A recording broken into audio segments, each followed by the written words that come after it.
Hello and welcome to Two Dudes, One JYang. I'm Austin Trupp. I'm Clark Wright. Okay, they know that. And this is our debut video of One Dudes. One Two dudes, sorry. See, it's a debut. If we get another JA, we can do Two Dudes and Two Dudes, JYangs. One JYang. Here to bring you fantasy joy every week. These are the two guys who know everything about the JYang, even though neither of us have ever won it. Yeah, we're ignoring that. That's Our name is not engraved on the trophy, but yeah, you can see here is Max Gilbert will be there, the Guild, and then 2014 Steen, 2015 Wilbur, 2016 Clark. Okay, all right, really? There you go, Wilbur. I'll Shout out. I'll be 24 when I win the JYang. Hey, that's my lucky number. So, all right. So what we're gonna do is, I don't know what we're gonna do actually. We're gonna figure it out as we go. But We got some great stuff in store. We've got some great stuff planned for this episode. Yeah. The idea behind this was that no one likes to write a 17,000 word column. No one. And by no one, I mean definitely not Clark for the last 2 years since he hasn't done power rankings. So this is our way to bro out, talk about fantasy without putting pixels to word processors. What? Yeah. So we're going to try to do this every week, and you can give us topics or questions. If no one's going to do that, but No, they won't. We'll have Alden Collins and or you guys can do your own videos. You can do some. You know how the league does like smack videos where they're like, "You suck, dick," or like they flash each other. I don't want to see. We could do a physical penis poll. No. A video penis poll. I think DBG and Photoshop. Anyway, we challenge you guys to either write some columns or do your own videos throughout the year. Yeah. And, nothing compares to Alden Sports Guy things. Yeah, So Alden actually put out a league challenge early this year about participation. So this is our first effort at providing that outlet for you guys, and we hope that it's a success throughout. You should swing the effort bet. In store for you guys today in this little episode, we're starting off with everybody's favorite power rankings, but so far all we have to rank are keepers and basically auction dollars. And that hasn't just been decided by your one authority, Clark. It's decided by your two authorities, actually. Austin has put his weight into the decision as well. Yeah, and my meaty weight. Got to keep it meaty. Yes. Keep it meaty. So, as you know, Clark devotes every waking moment of his life to either his girlfriend or fantasy football. So just fantasy football. Just fantasy football. Okay. So he will be giving the expert opinions here, and I will be representing the population of people who has done a grand total of 4 hours of fantasy research so far this summer. But I'm getting better. I'm doing better. Also in store, we have to look forward to a Titans Minute. We've kept it to a minute so that Austin only gets a minute. There's only a minute to talk about. There's not even any players left on the team. Zach Mettenberger.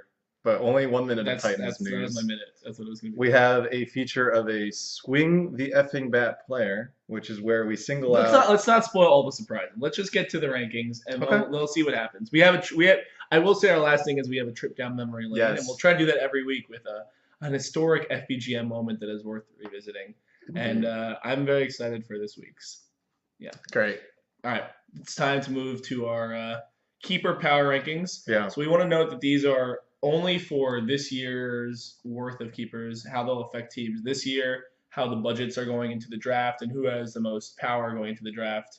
We will make some notes perhaps about people who are set up well down the line with keepers, but again, that's not the focus for this year. So if you made a keeper pick, that's great down the road. Julius Thomas. Then good for you. Yeah. A little bit of shameless self-promotion. Yeah, shameless SSP. So that's good and that's great, but that's not the point of these rankings. So if that's your strategy, aka Wilbur every year, then do you.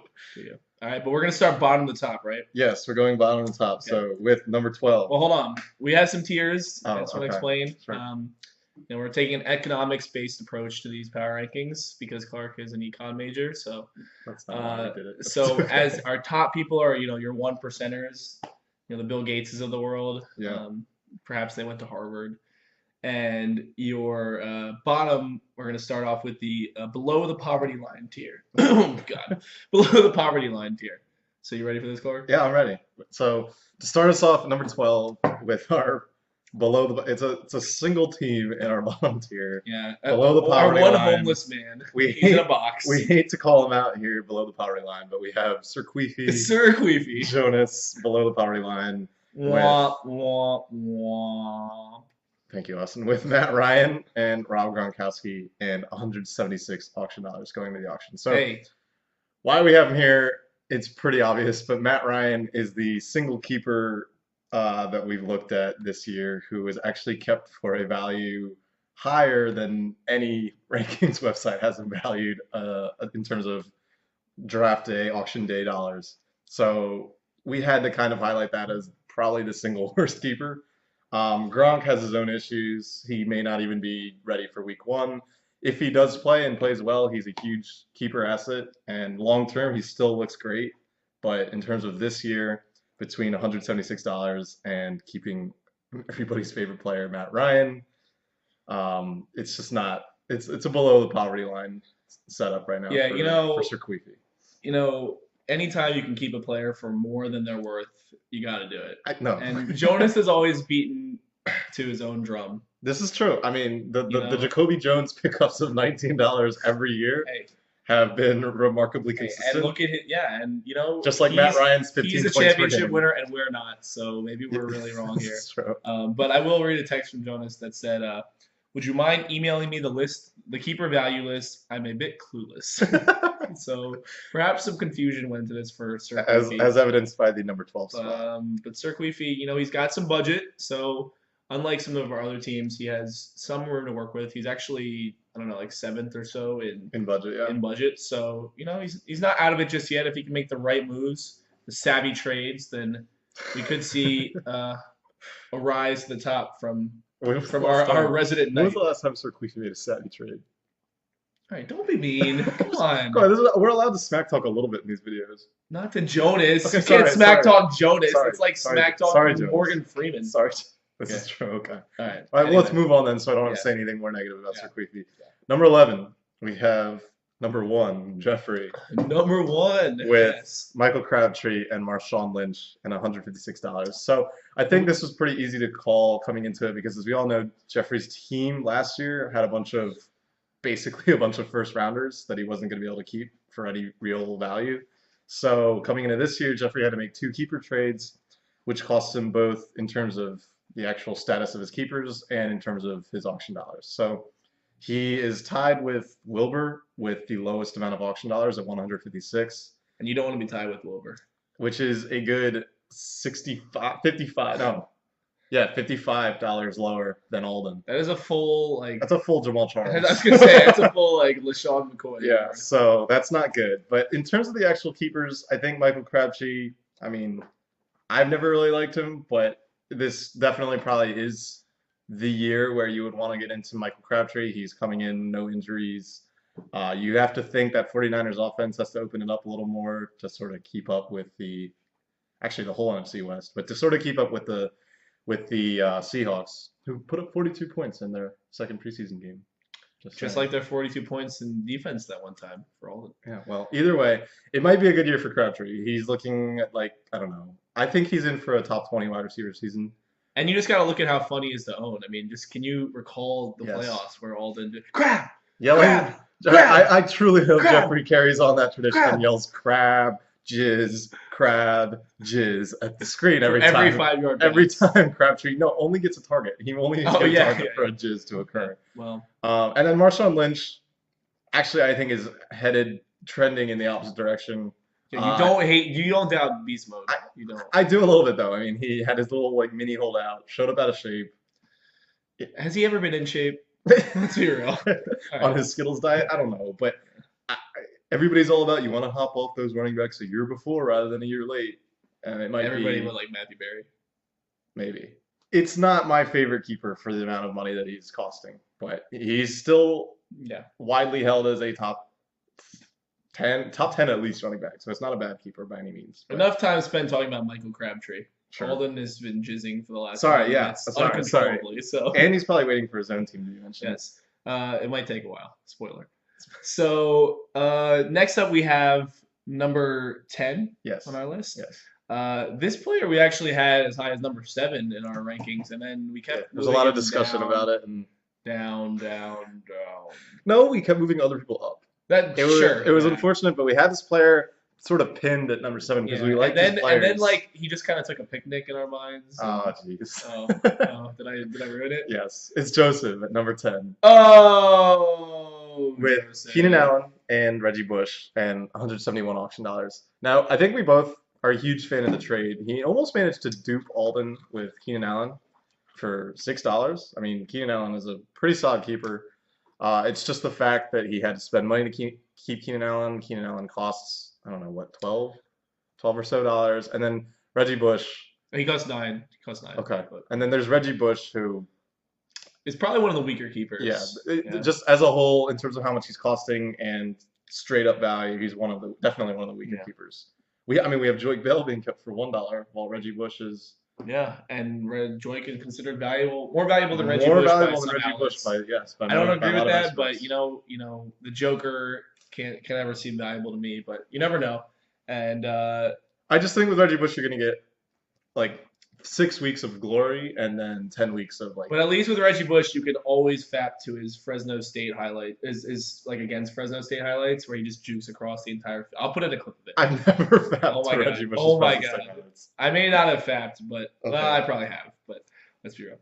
But Reggie Bush highlights from college are very fappable. Very fappable. Okay. Very even not roster. That has the Steen fap of approval. Moving on, number 9, okay. Wilbur. Oh, you just had to drop the hammer with no build-up. Oh, poor Wilbur. That's brutal. Anyway, Wilbur has traded his way into a dynamic duo of Packers, which is probably upsetting Justin quite a bit. Oh, that Green Bay Gamers. He should just name his team the Green Bay Gamers. That's what Wilbur should do. That would give him great pain, but that would be the irony of ironies. So it really pains me to see Randall Cobb on Wilbur's team. That is a great player when he's healthy, and trading him away to not make the playoffs was sad, to say the least. I wouldn't have had to make a trade for, I don't know. Anyway, Wilbur actually moved up. We did have him lower, and then he moved up because even though he doesn't have a lot of money, he has 2 people who could definitely be elite talents. Lacey seems to be primed for a top 5, 6, top 7 for a top 7 season of running backs, and Cobb, if he can return fine, which it looked like he would return for the playoffs, right? I mean, he's been fine in the preseason. Everything suggests that he's a top 15 at least guy. And is James Jones gone? Yes, he's on the Raiders. James Jones won't be stealing touchdowns randomly, so Wilbur has 2 of the 3 guys in Green Bay that are going to be fed. So you have to imagine no, it's not Marshawn Lynch anymore.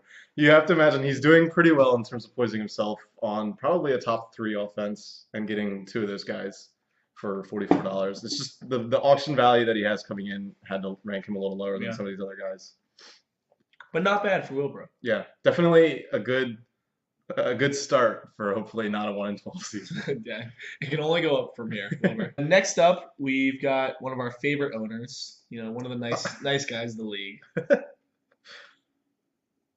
Would you like to say it? No, I mean you've been hyping him up, so you get to say it. You get to stare into the camera and tell him what you think. I have to rethink. I have to rethink. Kevin, please pick. Kevin, you already had your time, dude. Yeah, Kevin. Yeah, Kevin. What? That is a bit of a reach this early. I read Roto World. He's a good player, but you got him way too early, man. You could have gotten him like 2 rounds from now. Mike Watt. Kenbrell Tompkins? Stud Muffins was going to take it from you? I guess you would have had to wait till the 6th round, but I think he still would have been there. I'm pretty sure he still would have been there. I could have picked him at the end of the 4th anyways, but I mean, like, it's the same thing. What? There's so many other opportunities, though. Yeah, but Jeffrey, I think he's better. That's the problem. This is the equal of Malcolm Floyd. Alden, what? This is the equal of Malcolm Floyd. Wait, someone picked Malcolm Floyd? No. Number 8, Kevin. All right, number 7. No. So number 8, Kevin, with Peyton Manning. Basically, he's stocked up on doubling down on his he's Broncos just investment. going back with the Broncos because that worked out really well from last year, and it did. So he's Yeah. going back with all the way to that brutal defeat. So once again, as standalone keepers, those guys are actually like worth around, I don't know, 45 each. So he's got like a $90 value there, but he's putting in 42 to keep them. Yeah. So it seems like a lot. It's probably, it's a very good plus minus on keepers, but I feel like he would be much higher in a draft format, but in the auction format, I mean, you probably can afford to go lower on QB, just especially with the high budgets at the top. yeah. And that's kind of why I feel like he's a little bit lower. But at the same time, like the I mean, status. if Peyton has the season he has last year, then Then this will look it's- just as good. And we have to imagine Monte is equal to Noshawn. At a certain point, a lot of these picks between individual players within a tier got pretty tough. So Yeah. if you're sitting there thinking, why am I ranked number 8 and so and so is number 7 above me? If you guys are in the same tier, you're actually very close, and it was a lot of, I don't know. AKA, all the comments on this video shouldn't be, well, I think my ranking should be this. Because that's inevitably going to happen.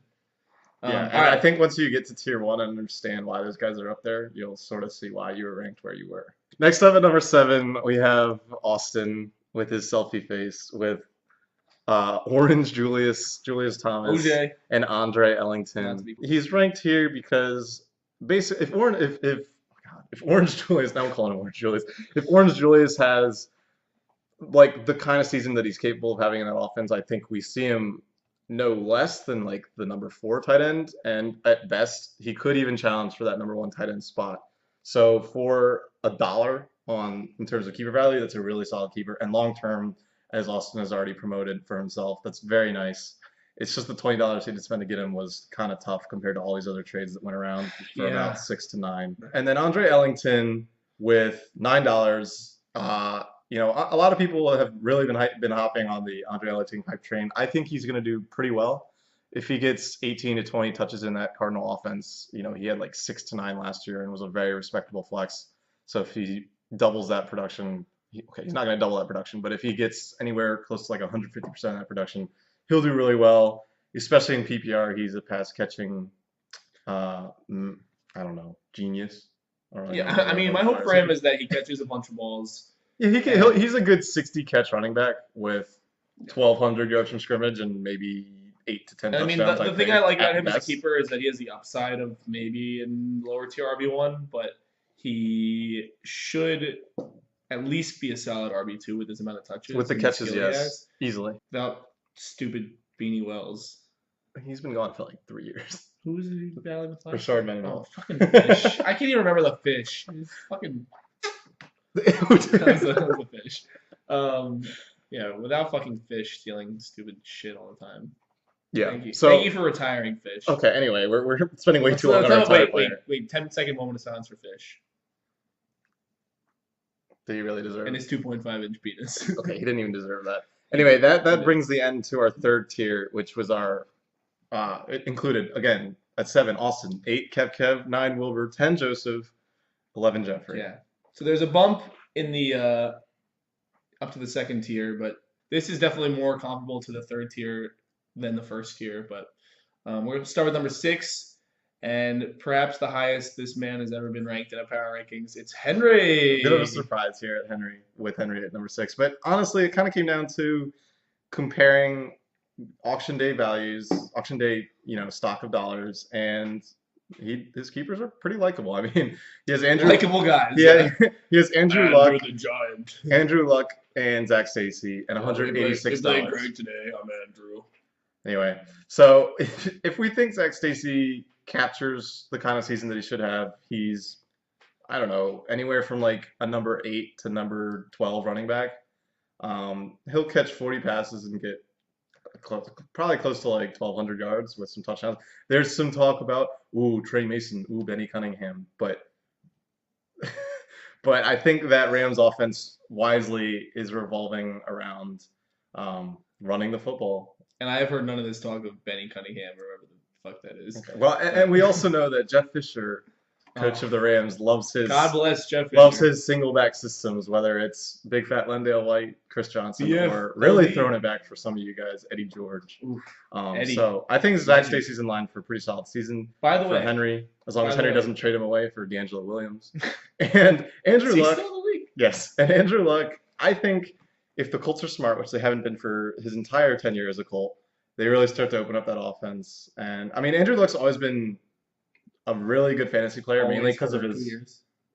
fine for 2 years has been a really good fantasy player for his rushing yards.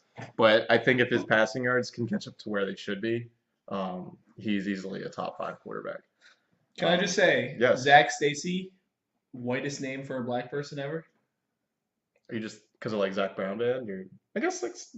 I mean, I don't know, it just were you seems just like a expecting pretty- like a Darrell Jernigan, like black running back? Darrell Jernigan, definitely a top black name. Number 5, we've got Tony. medium-sized Buddha, Fitness Buddha. fitness Buddha, Fitness Buddha. in shape Buddha, Yes. with a great performance in basketball yesterday. Shout out to Buddha. He's got Le'Veon Bell and Alfred Morris, and we've all heard plenty about them this offseason, unless you haven't been reading anything, in which case you haven't heard anything. But lots of issues with Le'Veon, splitting with the blunt. I don't think there's that many issues. I mean, even if it's like a 70-30, 60-40 split, Le'Veon showed what he can do last year. And I think they have to respect. LeGarrette Blount has stone hands as much as he's stoned all the time. So even if LeGarrette gets some vulture some TD work, I think Le'Veon's a good.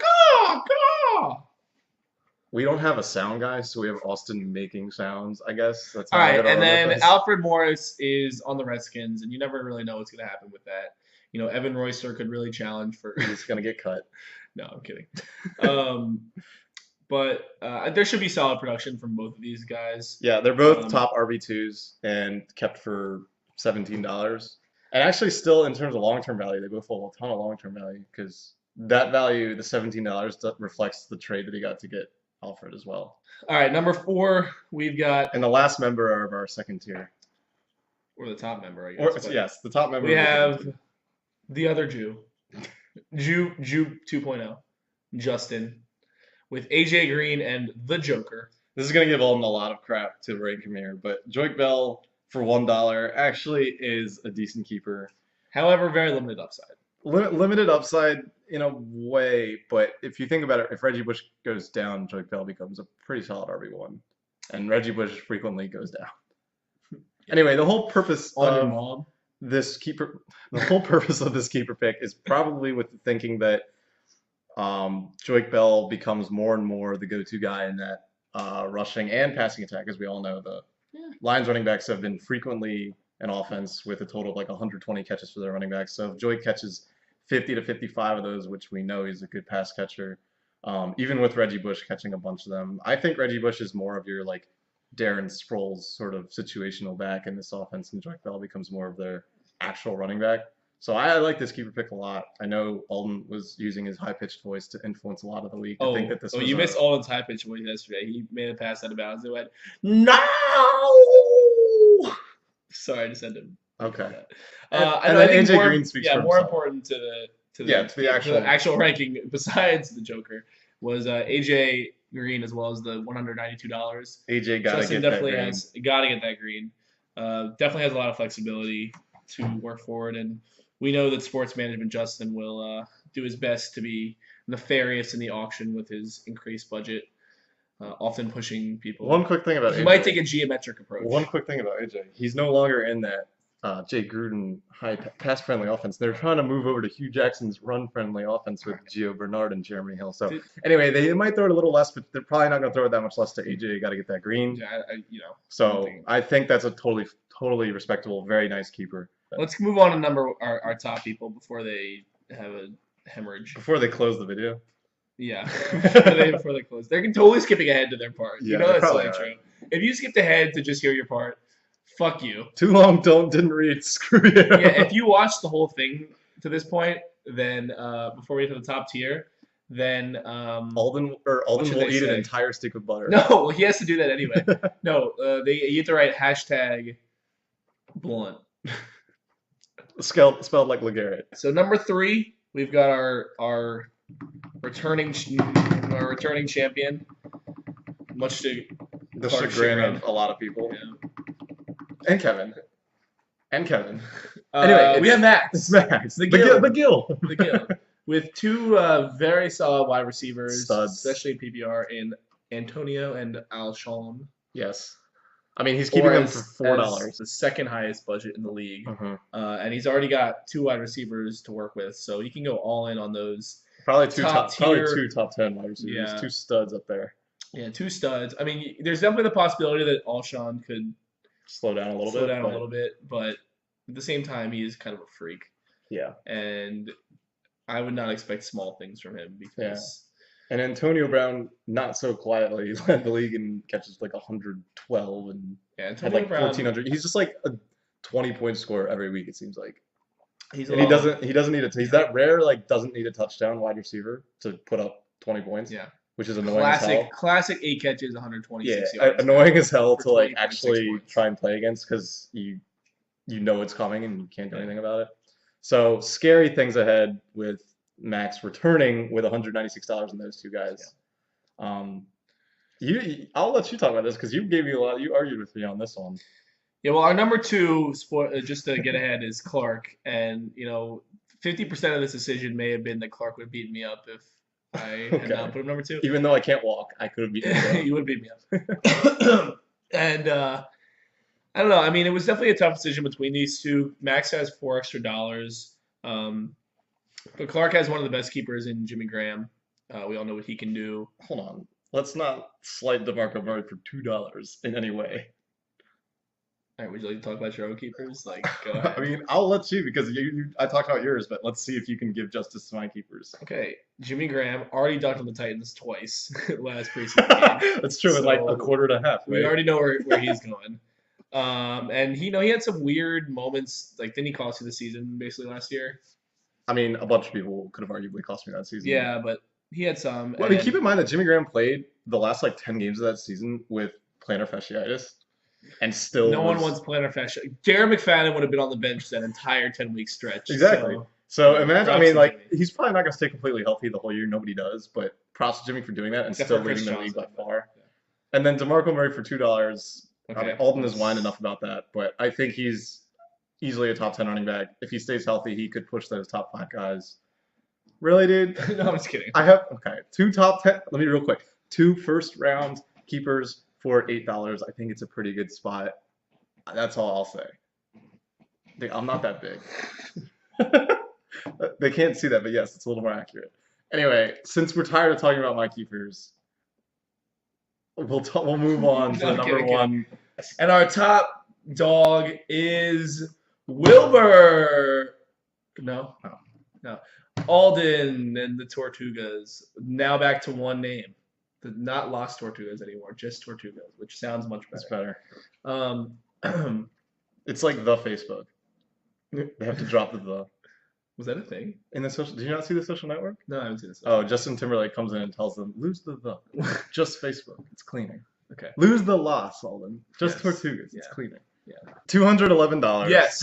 Alden's got a shit ton of money. All I need to say, $211. Alden is literally rolling around in cash right now. Like, woohoo! $211. I mean, yes, let's not lose sight of the fact that he's also keeping Gio Bernard and Julio Jones, but $211. Hey, Roddy White this year.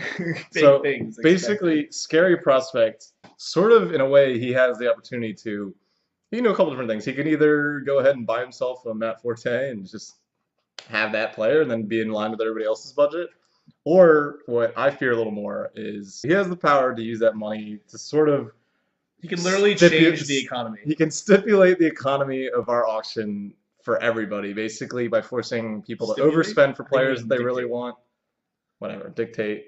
He can force us to overspend for those guys to match sort of the money he has, which then gives him even more money to go after guys he might want. Or he could be a benevolent overlord. He could be a friendly. All hail Alden. He could be a friendly robber. All hail Alden. He could be a friendly robber. All and hail Alden. Okay, I'm not gonna suck Alden's dick, but he's got a lot of money to work fucking with. will.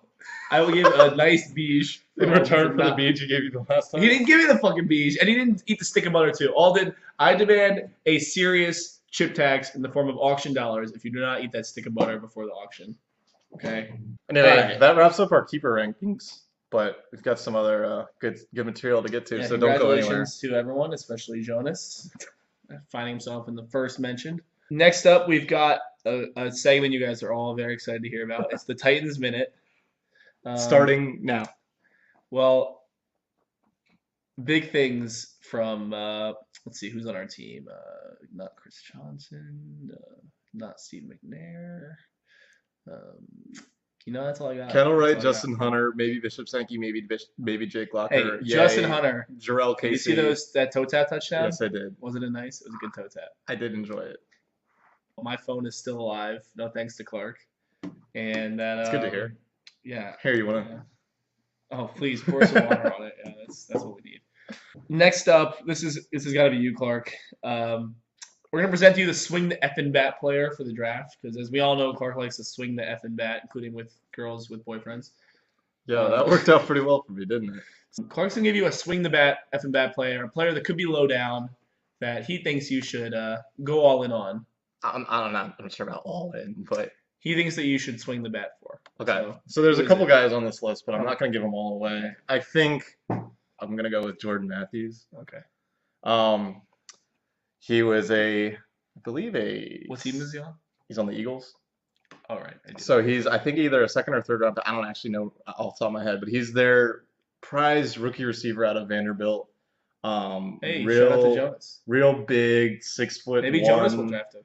Pretty fast, but still like a possession type receiver. And I mean, after Deshaun Jackson's departure, that Eagles offense, their primary playmakers after LaShawn McCoy consist of Riley Cooper. The racist Riley Cooper, and the best knees in the NFL, Jeremy Maclin. And so Jordan Matthews, for those of you who didn't know, put on a show in their week 2 preseason game, and basically he's somebody to be looking out for, whether it's week 1 or week 10. So what's his value? Like $1? I think right now it's like 3. So what would you spend on him? I mean, I'm not trying to tell people. Well, isn't that the point of the swing the Jordan bat? Matthews? No, just swing the bat. I'm not going to tell you how much the bat costs. Okay, well, because if you swing the bat for $3, it's like not even swinging the bat. It's just. All right, well, don't. Fine. I would probably be willing to spend $6 to $8 on Jordan Matthews. No, big jump. Yeah, sorry. So you should swing a T-ball bat, is what Clark is saying. Yeah. But, I mean, Alden's probably sitting there laughing, thinking, I'm going to spend 10 and roster baiting at his insane amount of options. That was a really weird voice for Alden. Next up, bold predictions. I've got one for you. Justin Hunter, at least 10 touchdowns this season. Wow. Book it. That is bold. Book it. Wow. Book it. All right, I got one. Kendall Wright, less than 5. Hey, come on. This isn't the Titans' bold predictions. No, I got one. All right, Adrian Peterson, more than 50 catches. More than 50. Yeah. We're going to close up by giving you guys a tribute to the past here, and this is a moment we all can reminisce on. Some of us with sorrow, some of us with pure joy. It is not Olsengate. Not Olsengate. I'm not going to discuss that today. It is a throwback to last season, and perhaps our greatest championship game of all time. And I would talk about it, but I actually happened to get most of it on video, what happened. And, some of us may have not been in this country, may not have been able to see with our own eyes what happened. But let's take a look. Let's take a look at what happened. All right, Team Avatar, you're good. You're up by a few points. You got it. Oh, knockdown. That's good. That's good for you. All right, 3rd and 4. Falcons' non-existent season on the line. Team Avatar doesn't want Tony Gonzalez to get the catch. Ooh, okay, there's a first down. Not Tony, though. Looks like this one's pretty much over. All right, first down for the Falcons. I mean, if Team Avatar's up 3 points, they're fine, right? Yeah. Oh, they're up 4. Oh, there's Tony Gonzalez. Oh, well. Wow, that brings Gilb down to 0.7 behind. Oh. It's okay. I think Kevin still got this one. Definitely still got it. Yeah, they're not going to throw to Tony Gonzalez again with 21 seconds left. Not enough time. Oh, my God. Oh, there's Gonzalez in the middle. Oh, it's Snelling. I'm so sorry, Gilb. Not a catch for Gonzalez. Man. All right, 16 seconds left. Could come down to this. Oh, there's Gonzalez. He's open in the middle.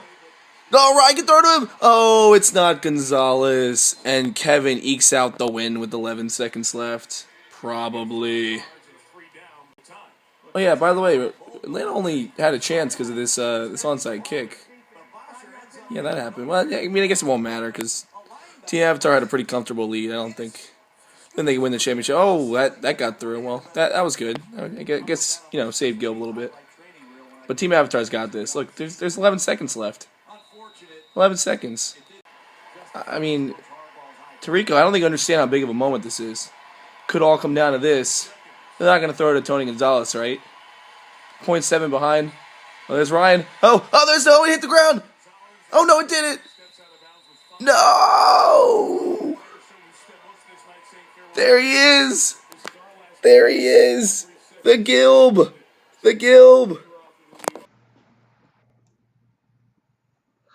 All right, well, we hope you enjoyed that fantasy moment.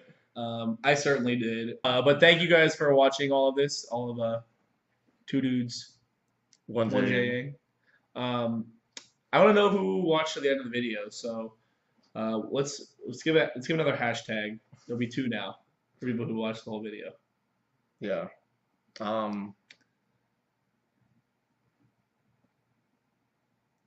Hashtag OJ? No, come on. Hashtag 2 dudes, 1 JYang. No, okay, fine. Hashtag 2 dudes, 1 JYang. Incorporate it into your comment. Yeah. Let us know all your feedback. You can hate on us for your ranking, but also your thoughts on what you want to see from these video pieces, whether you want them to be hours of fantasy discussion or quick hitting things. Or more bashing on individual people. More bashing. Instead of hearing Austin's expert analysis. Once the season rolls around, we will definitely do some more smacking of the people. But until then, it's been real. Why are you caps locking? Sorry. It's been real. Thank you guys for watching, and go Titans. Ice Bucket Challenge. Oh, no! Dude, come on! Oh, that's really cool. Hey, at least I didn't throw his phone in the freaking pool. At least I just didn't do his hair. All right. Peace.